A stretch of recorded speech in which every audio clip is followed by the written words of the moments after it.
This is a revision podcast on the Downfall of Thatcher, starting off with the poll tax. Now, Thatcher had always been willing to take on local government. Some councils had rejected the right to buy, but they were forced to accept by Thatcher. Local authority money came from central grants from government and from the rates that they charged the people living in their authority. Rates were based on the value of property. Now, Heseltine, as Secretary for the Environment, had cut the overspending council's grants. And these councils, mainly Labour of course, and local governments, raised their rates, which affected the poor least due to rebates.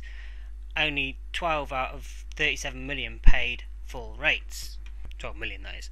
Rate capping was introduced in 1984.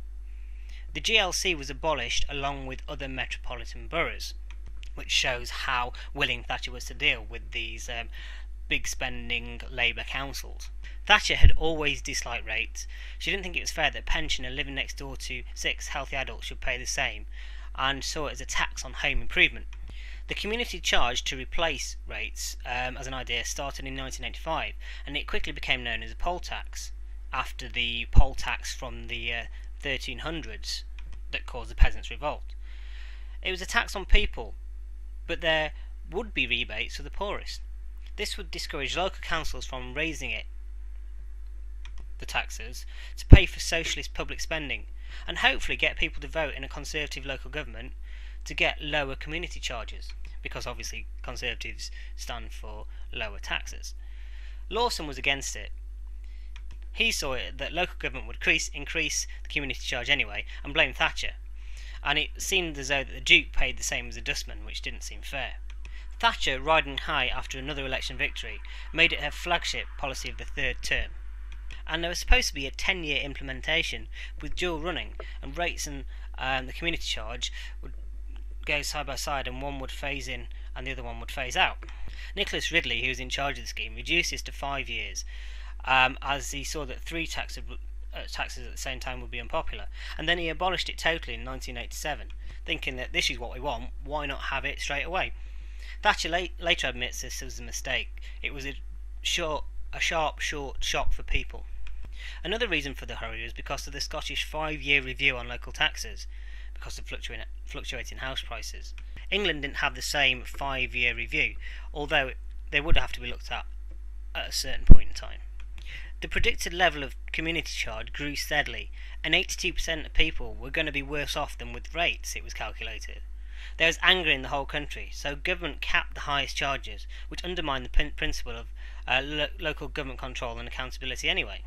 It was implemented in Scotland 1 year earlier, and was hated there, and is one of the reasons why the Scottish hate the Conservatives, or hate Thatcher, and partly because of her stance against devolution. Thatcher lost a massive by-election, and there were poll tax riots in Trafalgar with 200,000 people, but no U-turn, obviously because it's Thatcher and that's the way she does stuff, or did stuff. The middle class law-abiding voters refused to pay it, although Thatcher supported it till the end. It cost the government £4 billion, and Major abandoned it in 1991 and brought in council tax, which is more similar to the rates. Now, that was one reason why Thatcher had to resign. The other reason was the European split. Lawson and Howe were against her over Europe, and when Thatcher joined the ERM, it was seen as a weakness. It was also Howe's speech when he resigned from one of her previously staunchest supporters, who systematically and quite gently criticised everything she was doing on her policies over Europe and the way that he had been undermined by her. This was the event that actually sparked off the leadership contest with Michael Heseltine, so it's a big reason. Cabinet pressure was also a reason. Lawson was upset when Thatcher reappointed Alan Walters as economic advisor to the Prime Minister herself in May 1989 as an alternative source of advice to the Treasury. Walters openly opposed Lawson's policies on the RM, so Lawson threatened resignation unless Walters went. Thatcher was disappointed but chose Walters, and some say Lawson resigned because he knew the economy was going wrong anyway. Walters resigned himself immediately as well, but it wasn't this episode is the fact that Thatcher's autocratic leadership style, a lack of consultation, and after Willie Whitelaw went, any sort of good judgment meant that many Conservative MPs were worried about her and her leadership style. There is an over-reliance on courtiers like Walters and Ingham, and the fact that she was seeming to become more isolated. In 1988, Anthony Mayer, as a stalking horse candidate, sowed some seeds of doubt in many MPs' minds. And lots of staunch supporters like Ridley were resigning around her. Ridley, for example, was resigned after racist comments in the press. 2 other members of the cabinet left. And whereas Falklands had saved her in 1983, the Iraq War in 1990 failed to save her. There's also the no, no, no speech, and, as previously mentioned, when Howe resigned and speaks out against her. Mind you, there's also the economy. The stock market crash after the Big Bang in 1987, and the fact that we were doing badly by 1989. The Lawson boom, and a balance of payments problem, and the fact that inflation was higher than actually in 1979.